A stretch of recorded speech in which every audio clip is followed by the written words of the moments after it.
Hi friends, welcome to my YouTube channel Jagdeep Barsawal biology tutorial. And आज इस video में हम पढ़ने वाले हैं डबल फर्टिलाइजेशन। टॉपिक को स्टार्ट करने से पहले एम्ब्रियो सैक का स्ट्रक्चर एक बार डिस्कस कर लेते हैं, क्योंकि ये सारा टॉपिक इसी पे बेस्ड है। अगर हम एम्ब्रियो सैक के स्ट्रक्चर की बात करें तो यहाँ पे हमें दो पोल देखने को मिलते हैं। अगर आपने पहले की वीडियो देखे होंगे तो आपको समझने में काफ़ी आसानी होने वाली है। दो पोल देखने को मिलते हैं, एक चलाजल पोल और उस चलाजल पोल का जो अपोजिट पोल होता है वो माइक्रोपाइलर पोल या माइक्रोपाइलर एंड कहलाता है। अब इस एम्ब्रियो सैक के स्ट्रक्चर में कुछ सेल्स देखने को मिलते हैं, तो उनका अरेंजमेंट कैसा होता है वो देख लेते हैं। चलाजल पोल पे हमें 3 सेल देखने को मिलते हैं जिन्हें हम एंटीपोडल्स कहते हैं। आप देख रहे होंगे 1, 2 और 3। ये 3 क्या है? एंटीपोडल्स।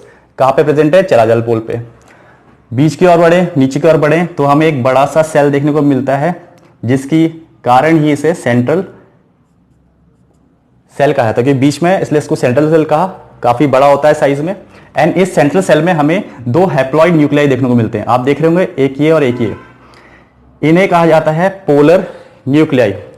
नीचे अगर माइक्रोपाइलर एंड की ओर बढ़े तो यहां पे हमें 3 सेल देखने को मिलते हैं, एक ये और एक ये, जिसमें से ये वाला जो सेल है वो है आपका एग, और बाकी जो 2 बचे हुए हैं ये और ये हैं आपके सिनर्जिड्स।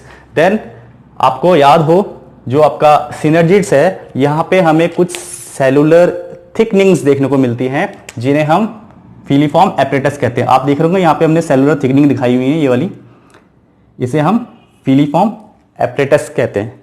और आपको पता है ये फिलीफॉर्म एपरेटस ही पॉलन ट्यूब को गाइड करते हैं सिनर्जिड्स की तरफ। अब यहाँ पे आप देख रहे होंगे एक स्ट्रक्चर हमने बनाया हुआ है, ट्यूब लाइक स्ट्रक्चर। ये हमारा है पॉलन ट्यूब। देन इस पॉलन ट्यूब के अंदर आप देख रहे होंगे 2 हमने ये जो स्ट्रक्चर बनाए हैं, ये हैं मेल गैमीट्स। क्या है? Male gametes. अब हमने कहा पॉलन ट्यूब जब एंटर हो रही है ओव्यूल में माइक्रोपाइलर एंड की तरफ से, सो फिलीफॉर्म एपरेटस उन्हें गाइड कर रहे हैं। कहां? सिनर्जिड्स की तरफ। सो ट्यूब आई और फिलीफॉर्म एपरेटस ने उसे गाइड किया कहां? सिनर्जिड की तरफ। ये क्या है? सिनर्जिड है। एंड सिनर्जिड में जब ये एंटर हो गए तो ये अपने दोनों मेल गैमेट को यहां इसके साइटोप्लाज्म में रिलीज कर देंगे। पॉलन ट्यूब ने दोनों मेल गैमेट सिनर्जिड के साइटोप्लाज्म में रिलीज कर दिए।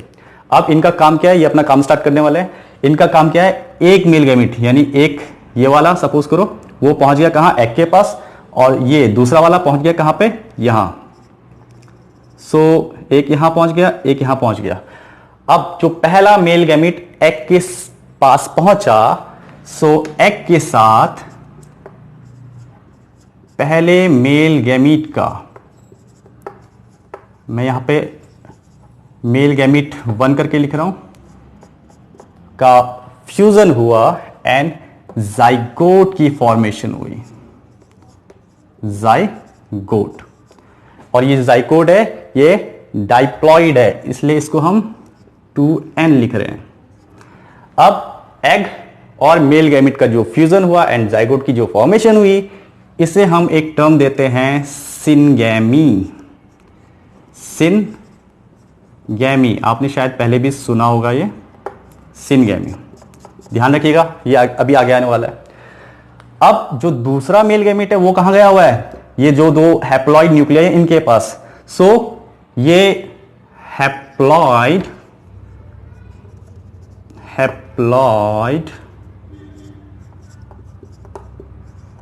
न्यूक्लियाई के साथ दूसरे मेल गैमेट ने फ्यूजन किया। मेल गैमेट ने फ्यूजन किया, और जब ये फ्यूज करते हैं तो ये एक स्ट्रक्चर बनाते हैं जिसे हम कहते हैं triploid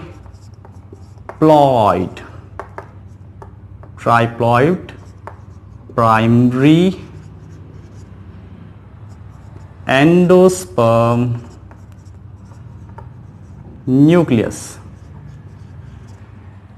triploid primary endosperm nucleus यानी कि 2 हैप्लॉइड न्यूक्लियाई प्लस ये मेल गैमीट जब फ्यूज करे तो हमें जो स्ट्रक्चर मिला उसे हमने ट्राइप्लॉइड प्राइमरी एंडोस्पर्म न्यूक्लियस कहा। इसे हम PEN भी कहते हैं, PEN, इसे भी आप ध्यान में रखिएगा PEN को। सो ट्राइप्लॉइड प्राइमरी एंडोस्पर्म न्यूक्लियस, इसे हम PEN, पेन भी कहते हैं, सिंपली पेन कह लीजिए। देन हमने देखा 2 पोलर न्यूक्लियाई और एक मेल गैमेट यहाँ पे फ्यूज हुए, यानी कि यहाँ पे 3 हैप्लॉइड न्यूक्लियाई, कितने, 3 हैप्लॉइड न्यूक्लियाई फ्यूज हुए। इस वजह से इसे ट्रिपल फ्यूजन भी कहा जाता है,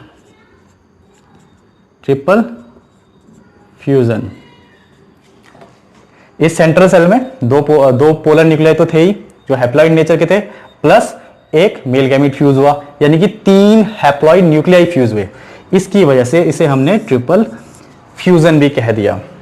अब हमने यहां पे एम्ब्रियो सेक के अंदर 2 टाइप के फ्यूजन देखे, एक हमने देखा सिनगेमी और दूसरा हमने देखा ट्रिपल फ्यूजन।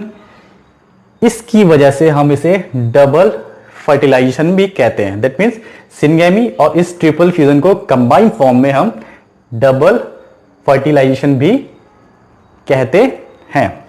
अब जब ये डबल फर्टिलाइजेशन की प्रोसेस कंप्लीट हो गई, सो आपके एंटीपोडल्स यानी कि ये तीनों डीजेनरेट हो जाएंगे, एंड आपके जो सिनर्जिड्स हैं, ये दोनों सिनर्जिड, 2 सिनर्जिड, ये भी डीजेनरेट हो जाएंगे।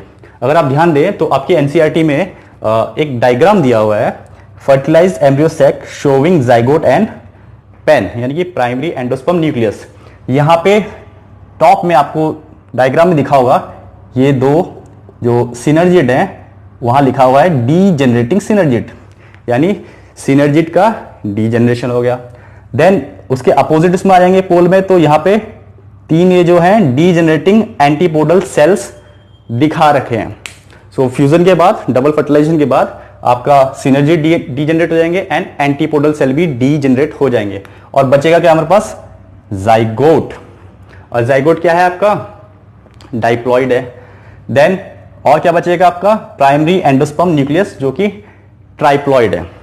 एक और इंपॉर्टेंट चीज यहां पे हमने लिखा हुआ है PEC, PEC means primary endosperm cell, यानी कि जब हैप्लॉइड 2 हैप्लॉइड न्यूक्लियाई और मेल गैमेट का फ्यूजन हो गया सेंट्रल सेल में, तो ये सेंट्रल सेल कहलाएगा PEC। इस सेंट्रल सेल को हम क्या कहेंगे फिर, PEC, यानी कि primary endosperm cell. Triple fusion के बाद हमारा सेंट्रल सेल ही कहलाएगा primary endosperm cell.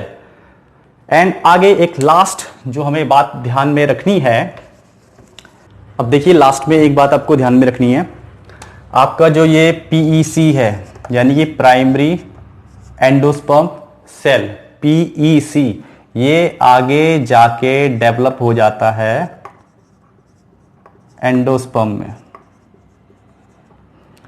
Okay, and आपका जो जाइगोट है वो डेवलप होगा आगे एम्ब्रियो में। सो ये भी आपको ध्यान में रखना है। सो फ्रेंड्स, इस वीडियो में इतना ही, मिलते हैं नेक्स्ट वीडियो में एक नए टॉपिक के साथ। तब तक के लिए बाय बाय।